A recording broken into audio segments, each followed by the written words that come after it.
I was listening to Ashton Gustafson's podcast, Good, True, and Beautiful, and Ashton interviewed our guest today, Shawn Askinosie, and I was so moved by the podcast, I reached out to Ashton and asked for an introduction.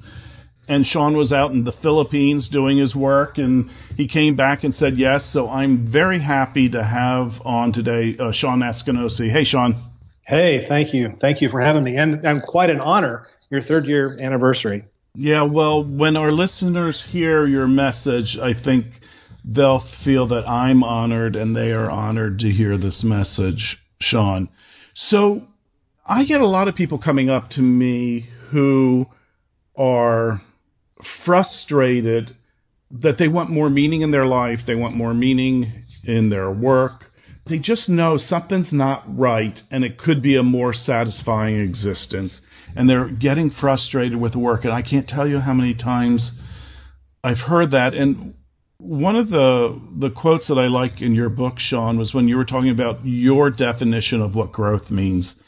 And for you, it is, and I hope I'm saying this right, a changed heart, interior peace, higher quality products, reduced debt, more efficient workflow, higher pay for staff, and the like will transform us little by little. And that's the kind of growth we hope never ceases. And I think that's what, when I hear people looking for more, I think that's what this is about. Would you agree? I would agree 100%. Those are the things, and the thing is, the list that you just read, and thank you for saying that, is one that is not static. I mean, it's a dynamic list, and I think we owe ourselves that sort of introspection and reflection about what that list means to us, depending on where we are in our lives and our careers and families. And so it's something that's dynamic and flowing all the time. So Shawn wrote a really great book. We'll have it linked in show notes. It's called Meaningful Work, A Quest to Do Great Business, Find Your Calling, and Feed Your Soul. So let's start with your journey, because it's been a really interesting journey. Give me the highlights from starting your career in law. Sure. Well, I loved criminal law. My father was a criminal defense lawyer, so I sort of grew up in that venue, and I loved working with people. And so I spent basically 20 years in the courtroom, in and out of the courtroom, preparing for the courtroom, finding witnesses. I loved it. My reputation was really built in defending people accused of murder, and the stakes were very high. And then one day I stopped loving it, and I could feel it emotionally, physically, spiritually. And I knew that I had to make a change, and I could just feel it. Let's stop there, because a lot of people that listen to our podcast are really successful real estate agents. You know, this is what they know. This is what they do. They define themselves by what they do. And when there's frustration there, when there's not the fulfillment that they're really looking for, that's where their disconnection comes in. So let it be stated that you were extremely successful criminal defense attorney, correct? Well, by the numbers I was. I never lost a criminal jury trial in 20 years. That's pretty amazing. So I'm sure you got a lot of praise for that. You got a lot of income for that. Mm-hmm. And those are the things that our culture and many cultures seem to. When you saw this shit that it wasn't bringing you passion anymore, tell us about the next steps then. One, how did you recognize it? And two, what were the steps for moving forward? I recognized it first physically. And believe me, back then I was not a very in touch person with any of it, my body or anything else. And I could tell physically. And so I didn't feel good. And there were times when I would come into the courtroom for basic appearance. I mean, nothing. And my chest hurt. And so I could tell it physically first. And then ultimately, emotionally and spiritually, I could feel it. And I knew that I had to find something else. And the problem was the paradox of choice, that there was just too much. There was too many things flying at me. I looked at every business you can imagine to buy or start, and nothing was really kind of inspiring me. And so I just committed this idea of finding another inspiration to prayer. Every day I had this simple prayer. It was, "Dear God, please give me something else to do." And it was true. It was just simple, but true. "Please help me," was that kind of a thing. And then, I read the books. I watched, all the videos, and I couldn't do it. And for a type A hard charging guy like me, because while I was feeling that pain physically, I still was the cross-examiner, the researcher, the doer, and it just wasn't coming. All right. So then tell us about your journey to find your passion then. What happened is, and I'm going to try to make this short because it could be a really long story if I'm not careful, but well, they can read the book. Yeah, there you go. My dad died, as I said, when I was young. He had lung cancer and died when I was 14. It was just the toughest time in my life and just really the most desperate moments of my life, the most frightened I've ever been in my life. And so what I decided to do, fast forward the tape 25 years later after a murder case that I won and felt good about winning and still do to this day. But so I decided I needed to really kind of start a conversation with that grief over my father's death that I never. So what I did is I started volunteering in a local hospital here, a big hospital, in their palliative care department, which is end of life care with people, patients who are in some stage of dying. And it was just a simple visit. Hi, I'm here to visit, and we would visit with you. And these people were normally alone, no friends or family. And so I would just talk to them. And then I would I would ask them if they'd like me to pray for them at the end of my visit. And what I found is that 99% of people who are dying will take a prayer of some kind. And I just asked them a real simple question: what would you like me to pray for? And I used their exact words back to them. Maybe they would say, would you pray for me? I want to live 2 weeks to my 60th wedding anniversary or something like that. And I prayed what they wanted. And here's what happened. And this is, if you were to cut our podcast off now, I would say to your listeners, please think about what I'm getting ready to say. This will bring in the poet philosopher I quote in the book, Khalil Gibran. And he said that our greatest joy is our sorrow unmasked. And the deeper the sorrow, the greater the joy. And for me, my deep sorrow was going through my dad's cancer and his death and just all of it. And then so there was this amazing joy praying with these patients, just visiting with them, to the point that when I walked out of the hospital, there were days I'd walk out and wonder if my feet were on the ground, literally. And so in those moments, just in that brief period of time when I didn't think about me, because I had and have a pretty big ego. And so what happened is just for seconds, I thought about someone besides myself. And what that allowed me to do, and this is sort of a paradox, what it allowed me to do was contemplate my future and my future inspirations. I didn't know it at the time, but looking back and reflecting, that's exactly what happened. And so many of us, especially successful people that are just hard charging, and it's just, bring on the day. Let's do the deals. Let's get it done. Let's make it happen. It's hard for us to really just go inside ourselves, make some space, get offline, don't read the book, don't, talk to your friends and family. What should I do? It's within us. And I needed that. And so that, as Gandhi said, if you want to find yourself, lose yourself in the service of others. I believe that to my core, and that's what happened, and that's sort of what led to chocolate, oddly enough. So I want to share a personal story with you that I think signifies what you just said. So I read the book, and we're going to talk about the 6 steps that you can take to actually discover your passion or your vocation. And step number 3 is begin with your sorrow, because that's where your greatest joy can come from. And in fact, one of the quotes you say is, from the depths of my sorrow, please reveal a place where I might serve someone who needs me. I read this and I'm going, I don't get it. I'm very clear what my biggest sorrow was. I'm very, very clear about it, but I wasn't connecting it to joy at all.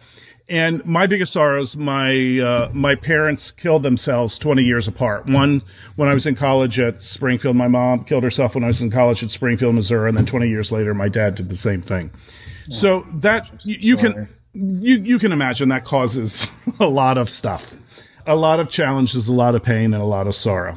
And the second part to this story is, over the holidays this Christmas, I went to Rapa Nui, to Easter Island, by myself, just to retreat and to be in a spiritual place and to gather myself. And one of the gifts, and you talk about being in retreat in your book, One of the gifts from that is I became very, very clear that what brings me the most joy during my experience is when I can show or demonstrate to other people and to myself other ways of thinking, other ways of feeling, other ways of looking at the world, other ways of having emotion, other ways, other possibilities.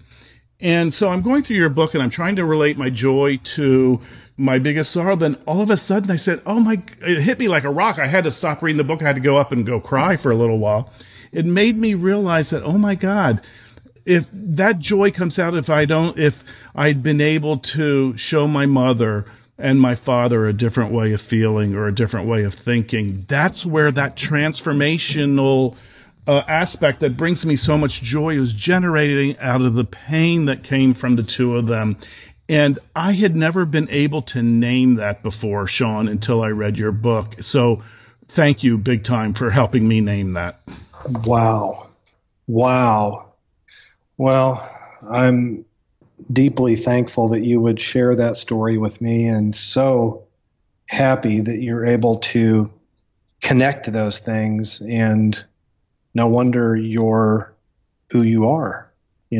This is part of you. It's interesting. So let's just take this one facet, this step number 3 of being clear about what your sorrow is and what's the joy that comes out of it. It's so great on so many different levels. So number 1, it becomes a test about whether I should do something or not do something. If I have all these options available, things to do, if it doesn't align up with my joy, then there's no reason to do that because it's not my vocation. And it makes my life simpler by saying, okay, does this pass the transformational test of what brings me joy? That's exactly right. And the thing that I hope your listeners will gather from this is that, in fact, let's, if we could, pull the thread forward from what you said was your greatest sorrow.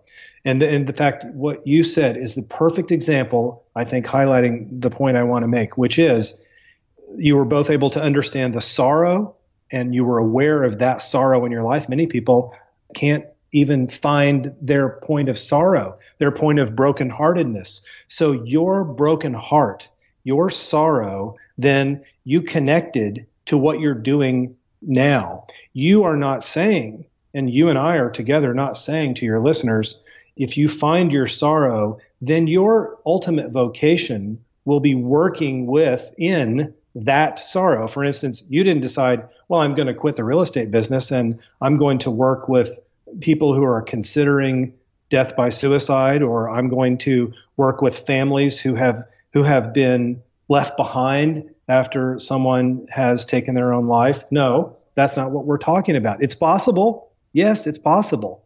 But the point is, can we take the threads from that sorrow and the joy that you've now named and bring it to this next thing? So in other words, what I'm trying to say is that this exercise that you and I are talking about is essentially a bridge. It's a bridge to the place of vocation. And then once we found it, like you have, how do we incorporate that into our daily lives or into our week and into our month and into our year? That's what you're doing. It's interesting, and there's so many benefits to this one step when you're conscious of it and can realize it and incorporate it.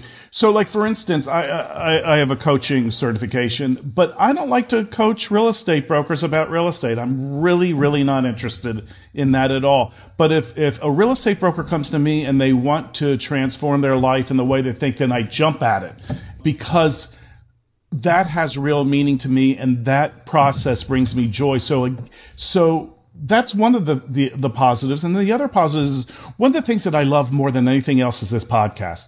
I don't make any money on this podcast, Shawn. I might actually lose money on it. But it brings me so much joy because I know through episodes like this and other episodes, I get to change the way my tribe thinks about the world, or hopefully I get to. I feel the same thing. I'm involved in a lot of things, as you know, that don't necessarily make me any money, but they bring me to that place of joy. And, I think it's interesting too, that we also could say, well, what happens if we don't do that? And you mentioned earlier about real estate agents who may come to you or brokers and say, I feel like I'm just kind of, you didn't say it this way, but sort of aimlessly adrift in my day working in this business. And here's what'll happen. We'll bring in Khalil Gibran again, a poet philosopher who said, if you bake a bread with indifference, you are baking a bitter bread that will feed but half a man's hunger. The same is true for chocolate. And guess what? It's also true for real estate services, right? Yes. Because when we meet those buyers and sellers, and when we meet the people that we have to do business with in our day, if we meet those people with indifference, what happens to the quality of our service?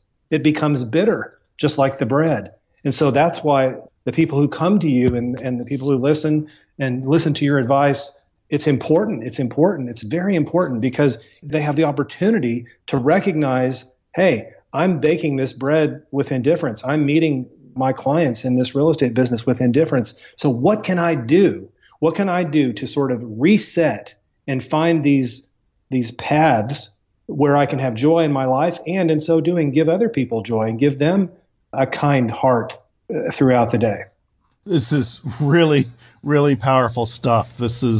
If you have any idea how happy I am right now, I hope it comes through in my voice. So let's be a little practical right now. Let's talk about, so you've come up, which is really concise, which I love, 6 steps to uncover your personal vocation. We won't go into great detail, but if you could just go over the steps and then really go out and buy the book. Oh man, thank you. The first, I would say, they are called steps. I kind of wish that I had been a little more careful, because what I'm suggesting is that this is my story that I've tried to tell in a way that, as you know, that other people can see themselves in. And I'm not saying, though, that this is a prescription or the solution. I'm saying it's the story often many of us find ourselves in. But having said that, my first point is that I suggest people not try to find this with endless research.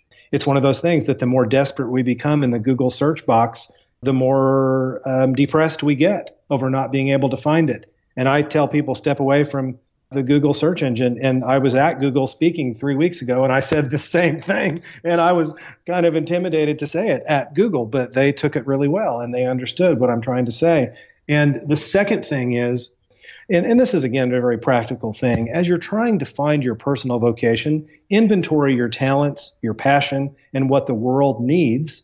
And let's see what those intersections are. I didn't make this up, but what's the Venn diagram of that, what that looks like? Talents, passion, and the needs of the world. And where those lines begin to intersect is what we can look at. And of course, we want folks to be reasonable. I mean, do you have the skills to be an NBA player or a pro football player? Okay, well, if you do, then let's include that in your talents and what the world needs. And what the world needs can be vary by how someone wants to define it. What the world needs could be your real estate market in New York, or it could be the real estate market on the East Coast, or it could be the whole world. Like for me, I was in the Philippines last week, and I'm working on a school lunch program there. So the world is a big place for what I'm going for. I'm going to go off on a little tangent right now because I love tangents. One of the talents that you expressed of yourself in the book was that you were really good at determining when someone was lying on the witness stand when you're an attorney. Mm-hmm. That just totally, I love that. Tell me where that came from. Well, it came from years and years of watching people as I talked to them, either on the witness stand or just informally taking a witness statement or more formally taking their deposition. And just the fact that I've always considered myself to be a sensitive person. And I'm not saying that I was able to read people, but I developed over the years a sense of when someone wasn't being truthful. And I wanted to do that because I wanted to make sure that the jury could see it too. And I wanted to make sure that I emphasized that they weren't being truthful, but that I didn't overemphasize it, because the jury wouldn't want me to do that either. And it could be anything from body language to just something that they said, the way they said it. And when you kind of combine the whole package together, I could tell. And I also felt like I got pretty good at developing a line of questioning that would also sort of highlight that. If they weren't telling the truth, then it would sort of, the lie would percolate to the surface. And I don't really use that skill anymore. My wife, that was my next question. Otherwise, yeah, no, I don't. But if my wife were on this podcast, she'd say, "Oh yeah, he cross-examines me, at least twice a week." But I've gotten a lot better about that. But one of the reason I brought that up is that I believe that you can hear when somebody's speaking truth and when somebody's not speaking the truth. I think to me, it sounds different. There's a different texture, a different tonality to it. And I would think that would be a trait that would serve you in negotiations. It would serve you when saying, is this somebody I want to be a partner with in your cocoa bean dealings? Yes and no. Yes and no. And boy, I love this tangent. I've never been on this tangent before. I love this. Okay. Here's what I love about it. Yes and no. And here's what I had to unlearn. I had traveled, of course, before I started this business, but last week I was on my 37th origin trip to either Tanzania, Philippines, Amazon, or Ecuador, and buying cocoa beans. And so I travel a lot and I meet a lot with farmers. And in the beginning years, this is 11 years old now, in the beginning years, I did that.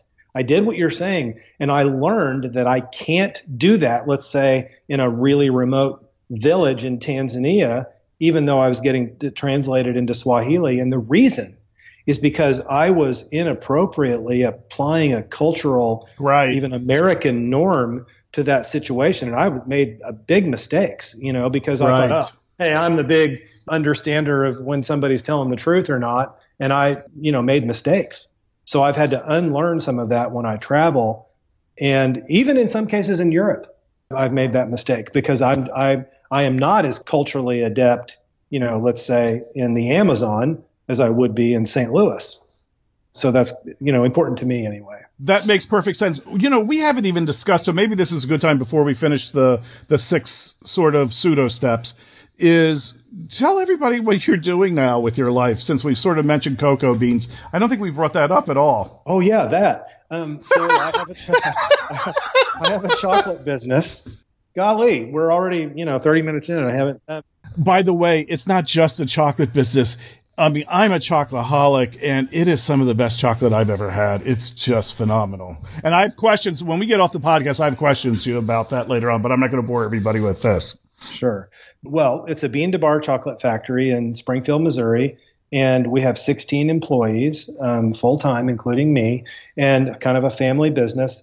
We were one of the first bean to bar chocolate makers in the U.S., kind of leading the way, if you will, to this. I'm not sure everybody understands what bean to chocolate means, bean to bar means. Well, just last week I was in the Philippines. I was looking at cocoa beans that look kind of like almonds with a shell on them. And I was inspecting our shipment that'll come to me. They'll be here in about 3 months.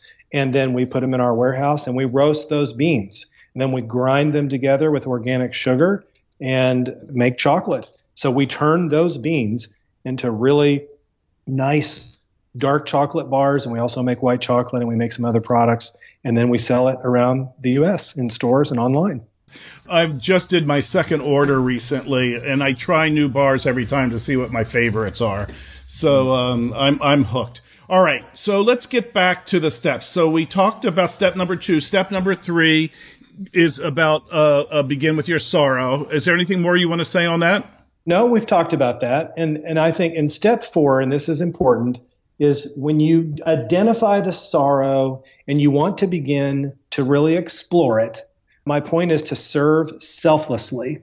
And that can kind of be combined with 5, and that is expecting nothing in return. And people often say, oh, well, wait, you mean I'm not supposed to make money at it? Well, here, what I'm saying is this, which we talked about a moment ago, the Gandhian idea of losing ourselves in the service of others in order to find ourselves. Now, people say, wait, but that's self-serving. No, it's not. And Gandhi didn't mean it that way. I don't think. I haven't talked to him about this, but it's that the mystery. That's what I'm saying. When you dedicate yourself to the needs and in service to this person or to this group that you know who needs you, then this thing happens. And that is where the space is created to begin to contemplate your future, yourself, what gives you meaning in life, what success means to you. And so all of these things happen when it's not self-serving,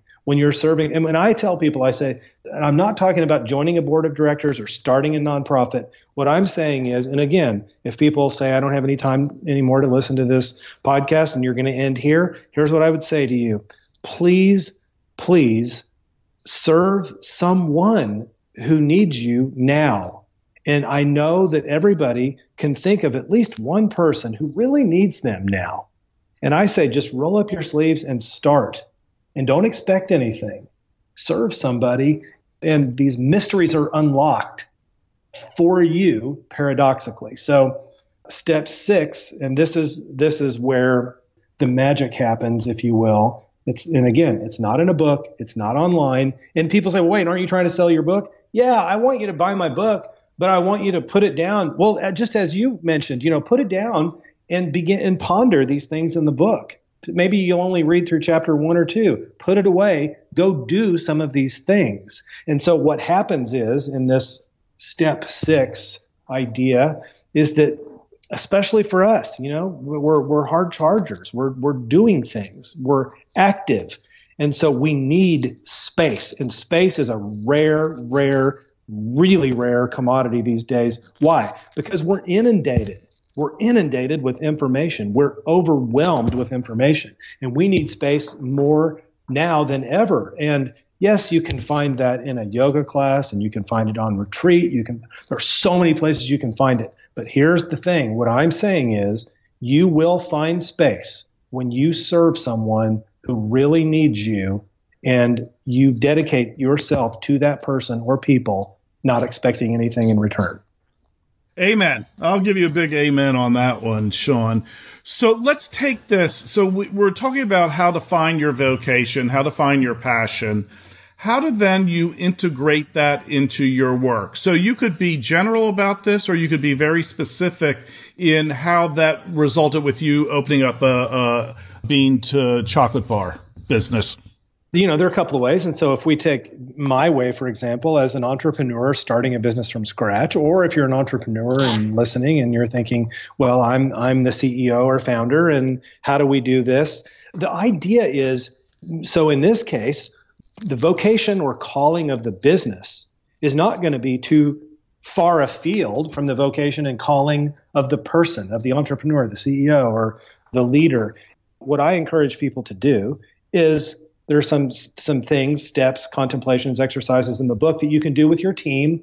And for me, for example, when we wrote our mission statement years and years ago, we all wrote it. I put it on a whiteboard and then suggested ideas, and then everybody contributed to it. And it wasn't the original mission statement that I started with. That's just one example. But what I'm saying is there's a way to take your leadership team through some of these exercises where you begin to say, what we just said before, for example, the intersection of skills, talent, passion, and what the world needs. And you can say, well, how does this apply to my work group or my team or my business? And it all translates. So it translates from you to your business. So let me give you an example.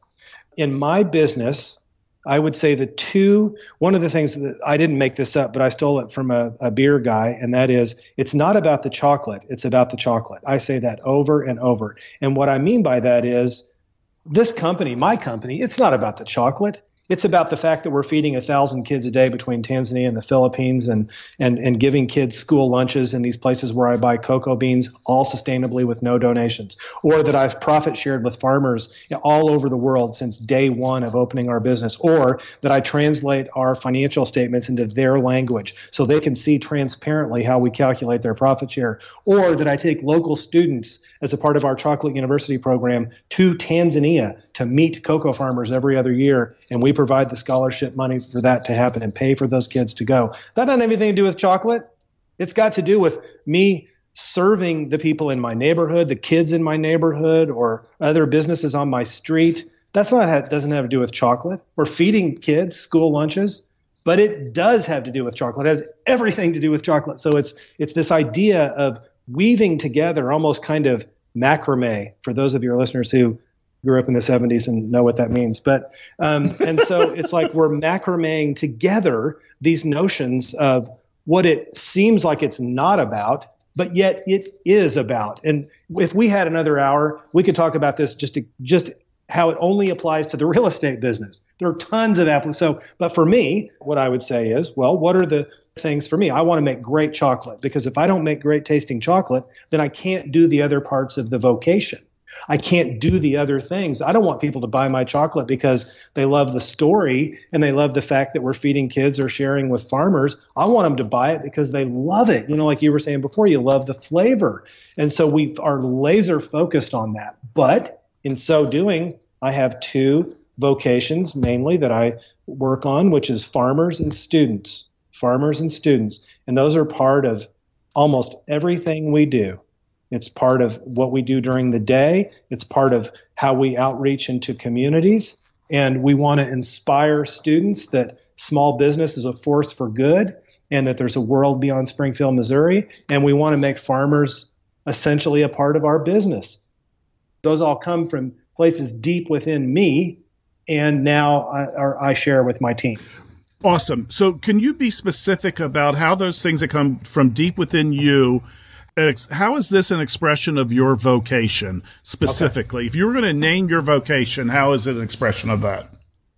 One of the manifestations and expressions of that would be farmers. Why farmers? Well, because what comes deep within me is my grandparents had a farm near Springfield that I pretty much grew up on.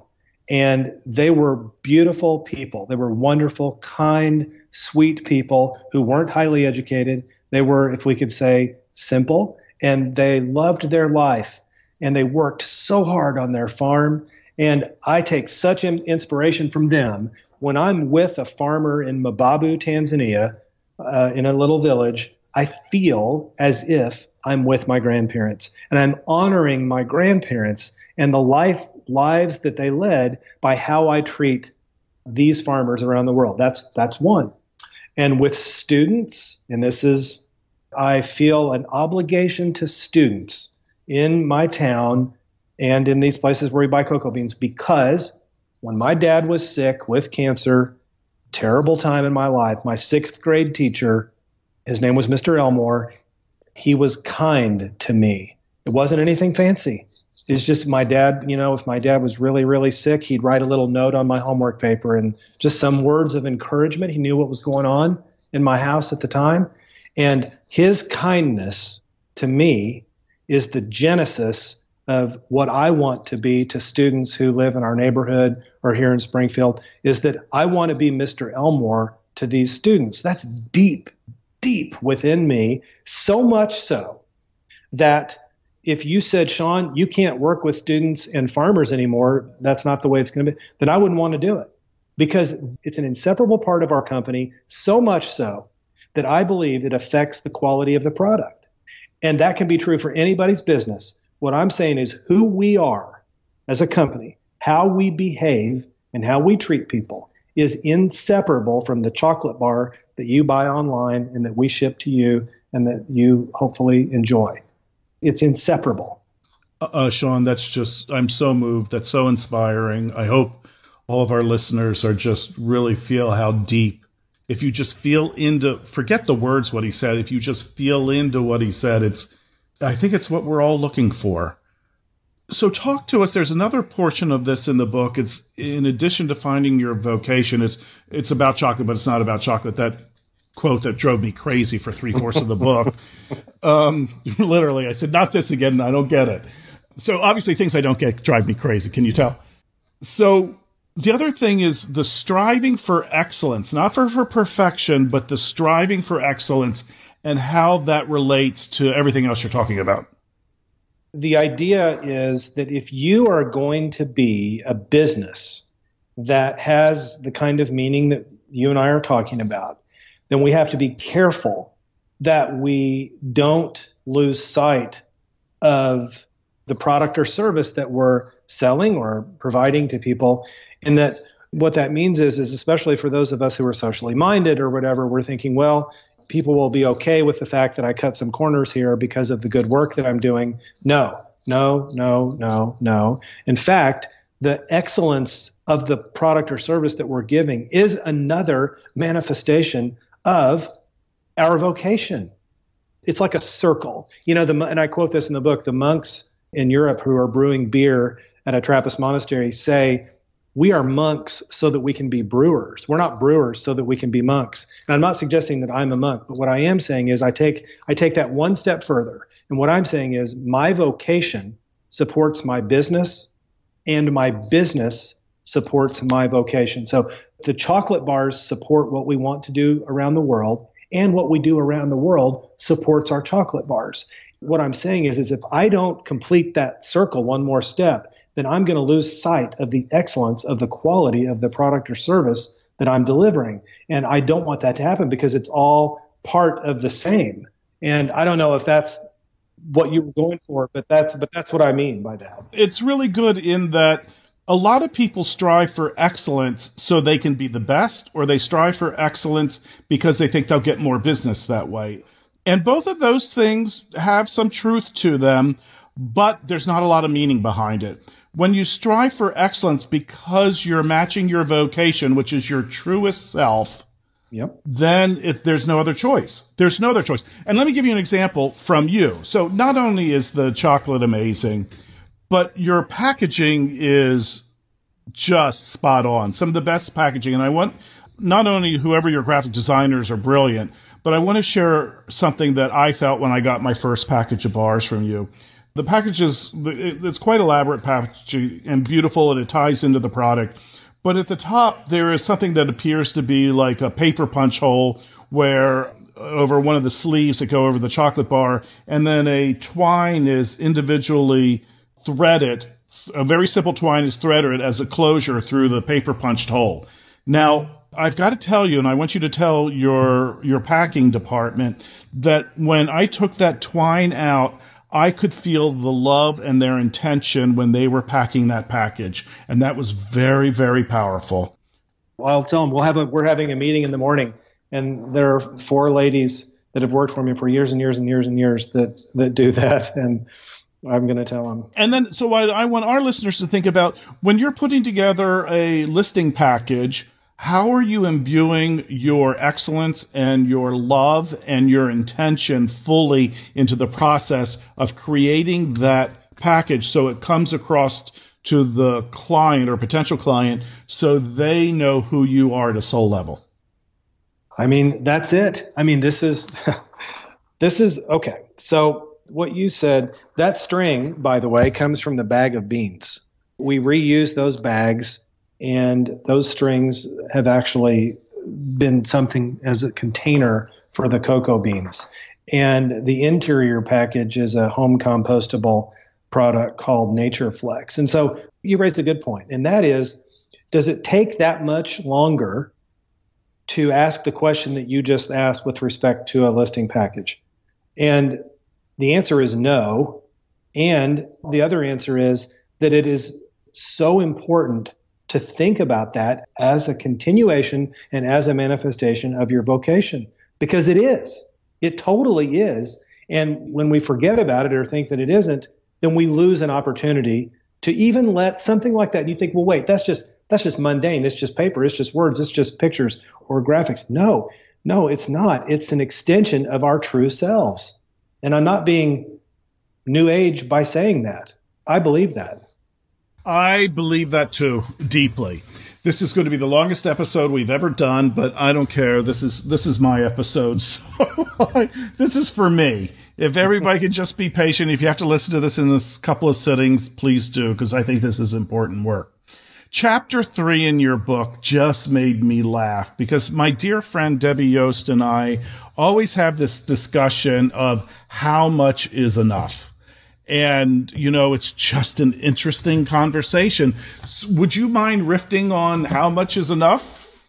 Yes, of course. And I want to say this question, how much is enough, is another one of those questions that flexes and bends with us in our lives and in the life of our business. And so I'm not suggesting that, at 22 years old, we're going to have the same answer as we do when we're 65 years old or 45 years old. But the point is, ask the question.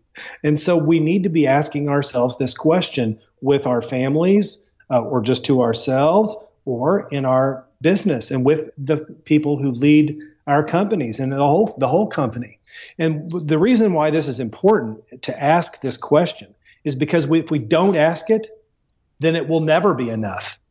It will never, whatever it is, won't be enough. And you say, well, but if I answer that question, then I'm going to lose my competitive edge. Well, your competitive edge to what end? Your competitive edge to have the highest number of sales, to have the most listings, to be working with the most buyers, to most prestigious. What is it? Because if you don't even ask it, then the end will be nowhere and it will be a circle. You'll be chasing your tail to a point of depression, anxiety, burnout, all of those things. List them. But if you can just take time to ask how much is enough and begin to define that for yourself, hopefully on paper even, in your journal or typing it up, then this brings us to other possibilities of what is enough besides top line gross revenue. How much is enough? Like, for instance, we think in my company, well, what about our other employees? Well, I mean, what's enough for Shawn? I need to include what does that mean for enough for the people who work for me to make sure that I'm paying them fairly and giving them good opportunities and giving them opportunities to be involved in all aspects of our vocation that they want to be. Or can I measure what is enough by reducing debt or by making, this is a really important one to me, is making the workday an orderly workflow that is peaceful and not chaotic. We will turn down business in order to maintain a peaceful workflow. That is another way that we define what is enough. We could write books on this, and there have been books written on this entire question. But where it sort of springs from me is this idea of this monastery that I'm involved with in Southwest Missouri, a Trappist monastery I've been going to for 17 years. And they're governed by something called the Rule of Benedict, which governs monasteries all over the world. The beer I was talking about it a minute ago are governed by the Rule of Benedict, 1,500-year-old document. And what the monks say, when you say to them, well, how much beer do you brew? We brew enough to be sufficient. Or the fruitcakes, at the Abbey where I go, they make enough fruitcakes to be sufficient. I love in the book you said there's two types of people in the world, people that like fruitcakes and people that don't. Right. That's probably the truest statement in the whole book. Yeah, there's no middle ground on fruitcake. No, none. Yeah, so that's kind of where this comes from. And the other thing I would say, too, is that we're also facing a culture in which we measure the health of our country and our economy on consumption. And look, I'm selling a product that's expensive. I know that. And you are too. But that doesn't mean that we don't want to encourage people to be mindful about it. That's not at conflict or at odds with each other. I mean, we have websites now dedicated to how many people die on Black Friday by being trampled to death getting into a store. Yeah, so what are we becoming is the question. It is a good question to ask. I want to go into just briefly the concept of dualism versus unity, or actually maybe the illusion of dualism. Well, it comes up in a number of ways for me. The main way that it comes up in, and I encourage people, and especially let's talk about real estate businesses for a second. If you have a real estate business and you say, you know what, I like this idea. I'm going to dedicate one or two of my people to help us express our philanthropic aspirations in the community or in the neighborhood where my real estate business is. Well, I would say, wait a minute, don't just do that, because so many companies around the world and around the country have done that. And what they do is they silo the so-called philanthropy or charitable works with one or two people. I say spread that out through the whole organization as best you can. Why? It gives the whole team, the whole group, an opportunity to put their expression into the charitable work and the good works that you do. But dualism would say, well, we need to separate these things. We need to put one thing over here and one thing over there. And unfortunately, that has turned out very poorly for, the Fortune 100 companies or the Fortune 50 companies, because, it's why we're in this situation, in my view, why Gallup says only 1 in 3 people in America are, quote, engaged in their job. What? So we need to get away from that dualistic approach to the work, charitable work and good works of companies and spread it out. It's not just charitable works, it's across the board. So, and I have done this in the past myself, where I had one set of ethics and one set of way of dealing with people in the business world, and then I had another set of ethics and another way of dealing with people in my personal life. And at some point I became aware that that is contradictory and was causing me agita, and that concept that it's okay to be one way at work and one way at home is not, I think it's out of integrity. And I think that's just another example of unity versus dualism. Well, I agree with you. I think it is out of integrity. And I also think that, as we were speaking before, I'm going to make this promise to anybody who's listening to this. And that is, I promise you, if you behave in a way that is an expression and manifestation of your personal and business vocation, it will result in the service that you deliver to your clients and customers in an unbelievable way, and such a way that if you didn't behave that way and someone else used the same list, all the same stuff, it's not going to be the same service and it's not going to have the same result, because those things you will find are inseparable. You can't separate who you are as a person and the resulting product or service that you deliver. You can't. Not possible. One of my favorite quotes from the book in relation to this is that you said, it's not about striking an exactly equal balance between business and vocation, but about finding harmony in the two concerns, even when they're asymmetrical. That's right. And you know what? And you're going to have people on your team, and I do, even in my little company, who would say, I don't know, this isn't my thing. I don't want to go to the elementary school and talk to the kids about, or I just want to focus on this. And you think, and I did in the beginning, I was like, wait, what? You're not on the same page as me? Now I embrace that. Right. I want there to be this kind of disunity in a sense, because I think it makes us a better company. I think it makes our product better when we have that. And I've given that up. I gave that up years ago. I want there to be some harmony, not balance. I'm not looking for balance in anything in my life or anywhere else, I think balance is a real illusion at best. Right. One of the most interesting concepts in the book, and I know this is going on a long time, I apologize, but I'm just loving this so much. Oh, I am too. Talk to us about reverse scale. This is such a brilliant concept that I've never heard before, though I felt it inside myself intuitively. Reverse scale says, can we stop for just a second? And when we're tempted by this notion of exponential growth, I want to open up more offices. I need to have a location over here, or I need to make my building bigger, or I need, that's all scale. And people talk about scale all the time. And I think it really sort of ramped up because of the tech world, because everybody wants to know, investors want to know, will this scale? I know real estate investors want to know that. Will this scale? Can we scale it? Because they want exponential rates of return. Chambers of commerce want scale because they want people to have more jobs. And your friends want you to scale because they think that means more success and more money. And I'm saying, can you just take a deep breath and say to yourself, if I scale, can I remain true to myself? Will I still have the same human connections that I had when I started my business that I love?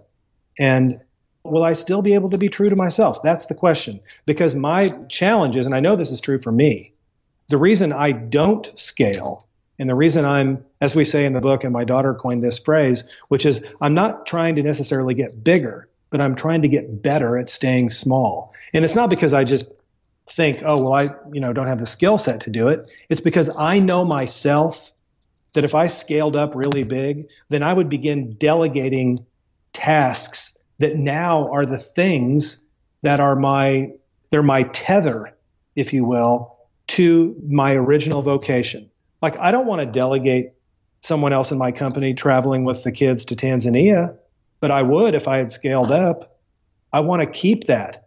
That experience is something I wouldn't trade for the world. My building could fall in a hole tomorrow. My business could fail. I could go bankrupt. But those experiences will never go away. I'll always have those memories. I'll always have that gratitude and the gratification, which has nothing to do with money and everything to do with who I am and who is my true self? And so that's what I'm saying when I say reverse scale. I'm saying turn that pyramid upside down and say, is this project something that will help even one person? Just one? Well, then it's worthy of my consideration. Very well said, and a good guidepost to decide what you are doing versus what you could be doing. And speaking of doing, the last big topic is for my type A's that listen, and for everybody, is you do a really good expose on being versus doing in the last chapter of the book.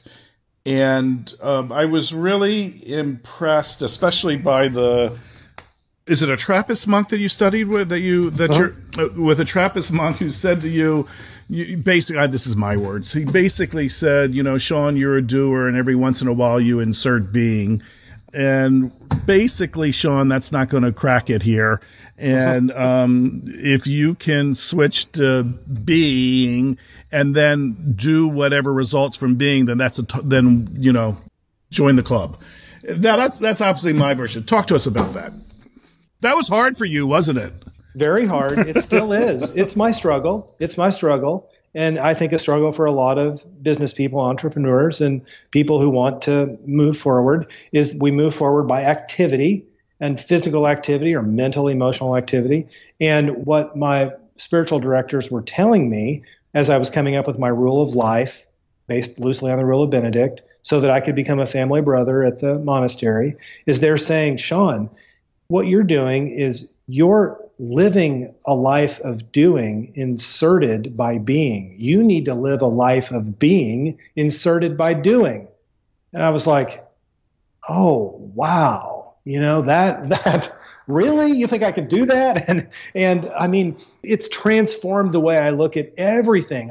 And so I've built my day and practices around that discipline. And please don't misunderstand. I'm getting better slowly at this, because I think it's the key to me becoming even more my true self, as we were talking before.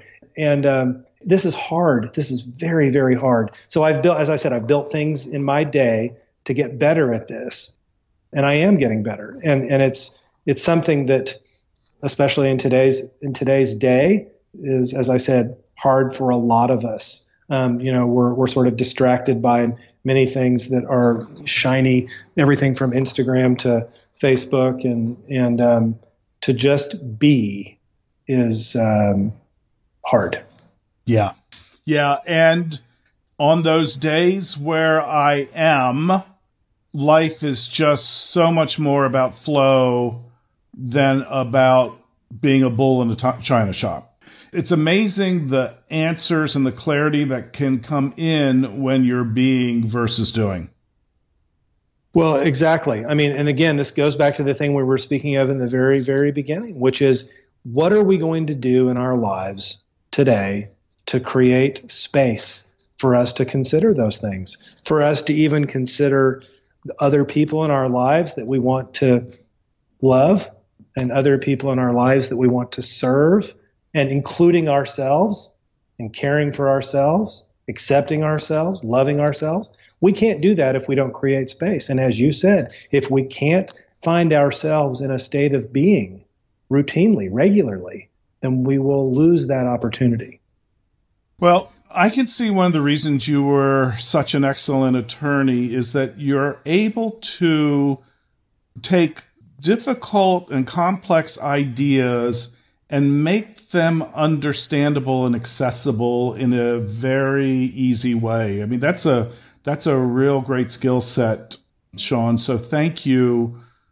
Thank you for writing this book. Thank you for your journey. Thank you for speaking with our listeners. I'm really, really grateful. Thank you for having me. Quite an honor. Thank you.